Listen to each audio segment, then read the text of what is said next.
ഈ അഭയ എപ്പോഴുമേ വളരെ കുട്ടിക്കാലം മുതൽ തന്നെ കുറച്ചൊരു റിബലായിട്ടുള്ള അഭയുടെ ഒരു രസകരമായ പറച്ചിൽ ഞാൻ കേട്ടതേ, ഏത് വീട്ടിലും തിരിഞ്ഞിരിക്കുന്ന ഒരു കുട്ടി ഉണ്ടാകും. വളരെ വളരെ ഫിക്ഷണലായിട്ട് ആണത് പറഞ്ഞിരിക്കുന്നത്. ഏത് കുടുംബ ചിത്രത്തിലും തിരിഞ്ഞിരിക്കുന്ന ഒരു കുട്ടി ഉണ്ടാവും.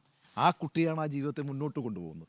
അടുത്ത തലമുറയിൽ ഒരു കുടുംബ ചിത്രം എടുക്കുമ്പോൾ വേറൊരു കുട്ടി തിരിഞ്ഞിരിക്കും. ഇങ്ങനെയാണ് അല്ലേ? അങ്ങനെ തിരിഞ്ഞിരുന്ന കുട്ടിയാണ് അവയെ. വളരെ രസകരമായ ഫോട്ടോകളിൽ പോലും തിരിഞ്ഞിരുത്തു ആണല്ലേ? അത് ശരിക്കും സംഭവിച്ചിട്ടുണ്ട്. ഓ ഓ എടി അങ്ങോട്ട് നോക്കൂ എന്ന് പറഞ്ഞാൽ ഇങ്ങനെ നോക്കൂ.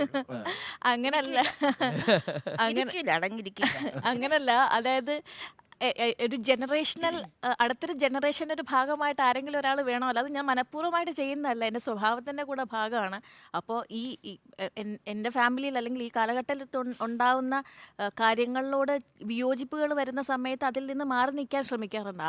അങ്ങനെ മാറി നിൽക്കുമ്പോഴാണ് ഇവരിൽ നിന്ന് എന്താ പറയുക, അഭിപ്രായ വ്യത്യാസങ്ങൾ ഉണ്ടാകുന്നത്. ആ അഭിപ്രായ വ്യത്യാസം അടികൂടി തീർക്കുക, അല്ലെങ്കിൽ അത് അങ്ങനെ തന്നെ നിലനിന്ന് പോകും. അതായത് ഞാനിനി മരിക്കുന്നവരെ, അമ്മ ഉണ്ടാകുന്ന സമയം അല്ലെങ്കിൽ ഞാൻ ഉണ്ടാകുന്ന സമയം വരെ ഞാൻ അമ്മയായിട്ട് അഭിപ്രായ വ്യത്യാസങ്ങൾ ഉണ്ടായിക്കൊണ്ടേയിരിക്കും, കാലഘട്ടത്തിൻ്റെതായ വ്യത്യാസങ്ങൾ.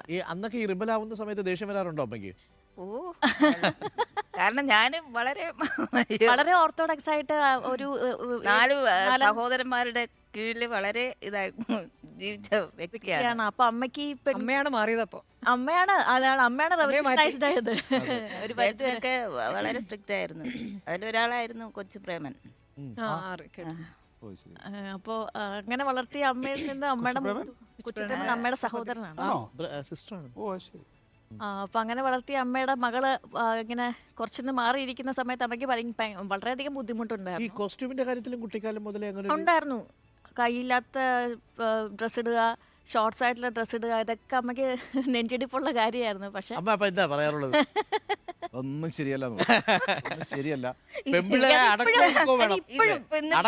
രാവിലെ ഡ്രസ്സ് ഇടാൻ പറഞ്ഞു, കയ്യും കാലുമൊക്കെ ഡ്രസ്സാണോ ഇടുന്നതെന്ന് ചോദിച്ചു. ഇന്നലെയും ചോദിച്ചിട്ടുണ്ടായിരുന്നു. അമ്മ പറഞ്ഞ കേട്ടിട്ടാ വന്നിരിക്കുന്നത്. അല്ല, ഇന്നായതുകൊണ്ട് ഞാൻ മാന്യത കാണിച്ചു എന്നതേ ഉള്ളൂ. അമാന്യമൊന്നുമല്ല.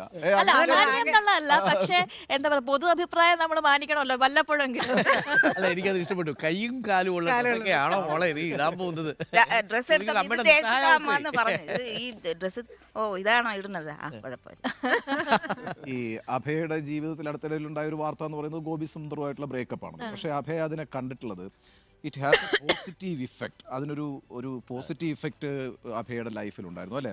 അല്ല, അത് കാരണം എന്താ വെച്ചാൽ ആ ഒരു കാലഘട്ടത്തിനെ മാനിക്കാതെ എനിക്ക് എൻ്റെ മുന്നോട്ടുള്ള കാലഘട്ടം കൊണ്ടുപോകാൻ പറ്റില്ല. കാരണം അതൊരു വലിയ കാലഘട്ടമാണ്, ഗോപിയൻ്റെ ജീവിതത്തിലെ വലിയൊരു ഭാഗമാണ്. അത് ഒരു പരിധിവരെ ഗുരുസ്ഥാനീയനാണ്. അപ്പോൾ അത് മനസ്സിലാക്കാതെ ഞാൻ അതിനെ നോക്കിക്കാണാതെ അതിനെ പോസിറ്റീവ് സെൻസ് അങ്ങനെ എനിക്ക് ഇതിനെ കാണാൻ പറ്റും. മുന്നോട്ടുള്ള ജീവിതത്തിൽ ഈ പോസിറ്റീവിൽ അല്ലാണ്ട് നമുക്ക് ഇതിനെ കൊണ്ടുപോകാൻ പറ്റും. ഗ്രാറ്റിറ്റ്യൂഡ് ഉണ്ടാവണമല്ലോ, നമ്മൾ ഇത്രയും ജീവിതത്തിനോട് ഗ്രാറ്റിറ്റ്യൂഡ് ഉണ്ടാവും. അഭയ പറഞ്ഞൊരു വാചകമുണ്ട്, പ്രണയിക്കുന്നതിനോടൊപ്പം തന്നെ അതിനകത്തൊരു ഹേറ്റും ചിലപ്പോൾ ഡെവലപ്പ് ചെയ്യും. പിന്നെ ഉണ്ടാവും. പക്ഷേ പ്രണയിക്കുന്ന ആളോട് പിന്നീട് നമുക്ക് ഒരിക്കലും അയാൾ മോശമായി പോകണം എന്നൊരു ആഗ്രഹം ഉണ്ടാവില്ല. വളരെ പ്രധാനപ്പെട്ട കാര്യം, സ്നേഹിക്കുന്നു എന്നല്ല, പ്രണയിക്കുന്നവര് നന്നായിരിക്കണമേ എന്ന് കാണാൻ ആഗ്രഹിക്കുന്ന മനസ്സുണ്ടാവും. പിന്നെ അത് യഥാർത്ഥമായി ജെനുവിനായിട്ട് പ്രണയിക്കുന്നത് കൊണ്ട് നമുക്ക് അങ്ങനെയുള്ളവർക്ക് അത് തോന്നും. കാരണം ഞാനില്ലെങ്കിലും മറ്റു വ്യക്തി അപ്പുറത്തിരിക്കുന്ന വ്യക്തി വളരെ നന്നായിട്ട് ജീവിക്കണം. കാരണം ഞാൻ നന്നായിട്ട് ജീവിക്കുകയാണല്ലോ, ഞാൻ നന്നായിട്ട് ജീവിക്കും, മറ്റു വ്യക്തിയും നന്നായിട്ട് ജീവിക്കണം എന്നേ നമുക്ക് ആഗ്രഹിക്കാൻ പറ്റുള്ളൂ. അങ്ങനെയാണ് കാണാൻ. ഗോപിയും അഭയും കൂടി ഉണ്ടായിരുന്ന കാലത്തെ മനോഹരമായ പ്രണയ നിമിഷങ്ങളിൽ നിങ്ങൾ ഒരുമിച്ച് പാടിയ പാട്ടുകൾ വല്ലതുമുണ്ടോ? ഞങ്ങൾ ഒരുമിച്ച് എന്താ പറയുക, സിനിമകളിൽ പാടിയിട്ടുണ്ട്. പക്ഷെ അത് അങ്ങനെ തിരിച്ചറിയപ്പെടുന്നതല്ല. പക്ഷെ ഞങ്ങൾ ഈ ഒരു വെറുതെ ഇരുന്നിട്ട് മുത്തുമിറുക്കുത് സിവந்த போன நேரமில்லடி ராசாத்தே